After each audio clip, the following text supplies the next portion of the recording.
Сәлеметсіңдер ме балалар? Бүгінгі сабағымыздың тақырыбы магнит өрісінің энергиясы, механикалық және магниттік энергиялардың ұқсастығы. Сабағымыздың негізгі мақсаттары: магниттік энергияны есептейтін теңдеуді қорыту және түсіну, механикалық және магниттік энергиялардың ұқсастығын келтіру. Жаңа тақырыбымызды бастамас бұрын біз өткен сабақтардағы алынған ақпараттарды есімізге түсіріп алайық. Алдыңғы тақырып бойынша біз электромагниттік индукция заңы, Ленц ережесі, үздік индукция, индуктивтілік және магнит ағыны жайлы негізгі ақпараттармен танысқан болатынбыз. Және бұл физикалық шамалардың формулалары арқылы есептер шығарған болатынбыз.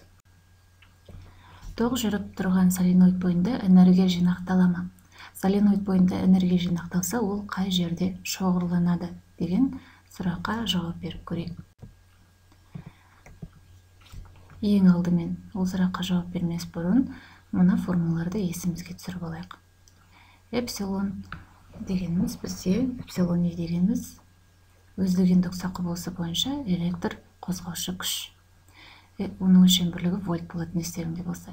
Электр қозғаушы күшінің формуласы минус дельта F бөлінген дельта T. Яғни магнит ағынының өзгерісінің уақыттың өзгерісіне қатынасы.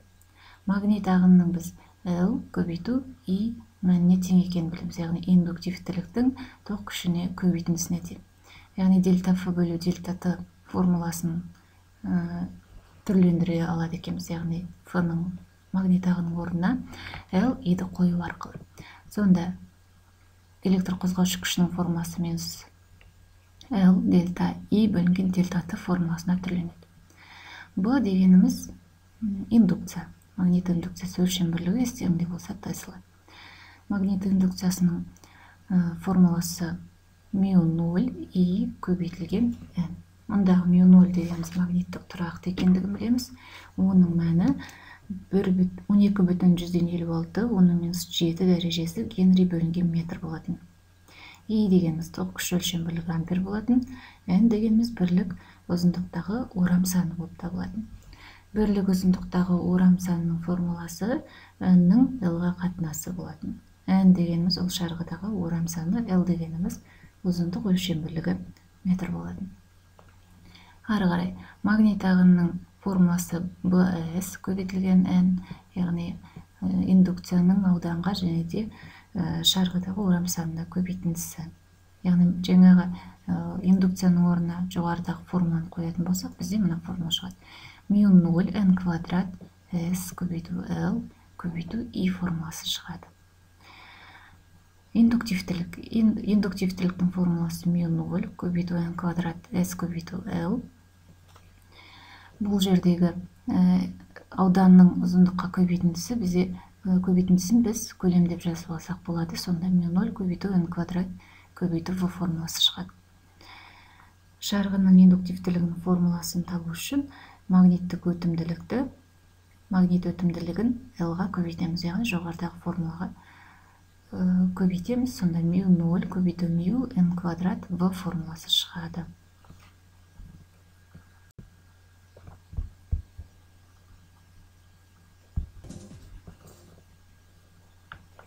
Установка включает катушку, насаженную на замкнутый сердечник. Катушка соединена с ключом, амперметром и источником тока. О величине энергии магнитного поля можно судить по яркости вспышки лампы. Лампа подключена параллельно катушке.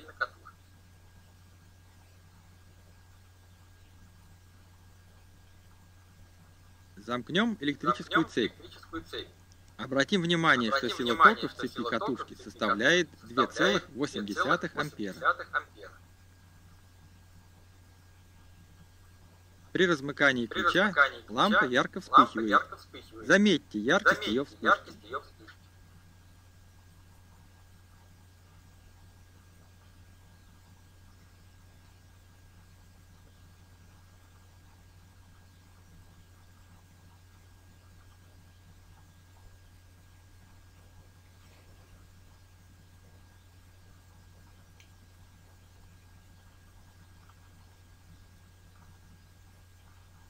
Еще раз замкнем ключ и уменьшим силу тока в 2 раза. Теперь амперметр показывает силу тока в 1,4 ампера. Посмотрите, как изменится яркость вспышки лампы при размыкании цепи. Вы видите, что яркость значительно уменьшилась.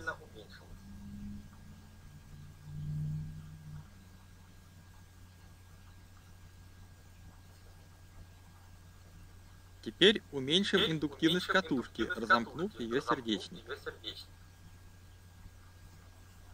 Замкнем цепь и восстановим прежнее значение силы тока в ней.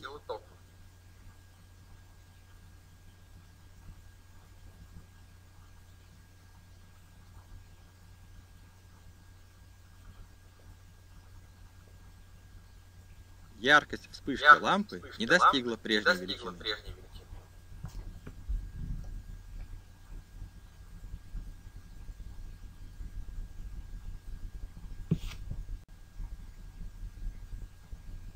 Яғни жаңағы тәжірибеде көргендеріңдей кілтті ажыратқан кезде шам жалт етеді. Яғни соленоидта жинақталған энергия бөлінеді. Бұл энергияны анықтау үшін біз дельта Q тең болады I квадрат R дельта T формуласын қолданамыз. Немесе дельта Q тең болады эпсилон L көбейтілген дельта Q.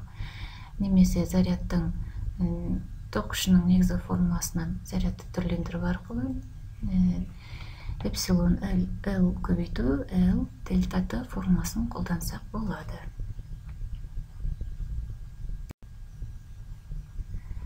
Тізбектегі ток күшінің формуласы эпсилон L-дің кедергіге қатынасына тең. Эпсилонның негізгі формуласының орнына қоятын болсақ, минус L дельта I бөлінген R көбейту дельта T. Сондықтан дельта Q тең болады минус LI көбейтілген дельта I, немесе минус F көбейту I көбейту дельта I формуласына тең. Мұндағы FI дегеніміз магнит ағынының I тоқтан тәуелділігі. Мына жерде магнит ағынның ток күші бойынша өзгеру графигі көрсетілген. Тізбекте бөлініп шыққан жолу, яғни соленоидта жинақталған энергия суретте кескінделген үш бұрыштың ауданына тең. Яғни магниттік энергияны анықтау үшін FI-ді 2-ге бөлеміз. Мұндағы F дегенді біз және жоғарыда айтып кеттік LI-ға тең, орнына қоятын болсақ LI квадрат бөлінген 2. Немесе түрлендірулер жасау арқылы F квадрат бөлінген 2L формуласына да келтіруге болады. Жоғарыда келтірілген теңдеулерді қолданып, магниттік энергияның формуласы мына түрге де келтіруге болады. Яғни μ0 μn квадрат көбейту I квадрат көбейту V бөлінген 2. Немесе B квадрат көбейту V бөлінген 2 μ0 көбейту μ формуласымен. Магнит энергиясының көлемдік тығыздығын анықтау үшін жаңағы магниттік энергияны көлемге бөлеміз. Сонда бізде мына формула болады. B квадрат бөлінген 2 μ0 көбейту μ. Магнит энергиясының көлемдік тығыздығының өлшем бірлігі жол бөлінген метр куб.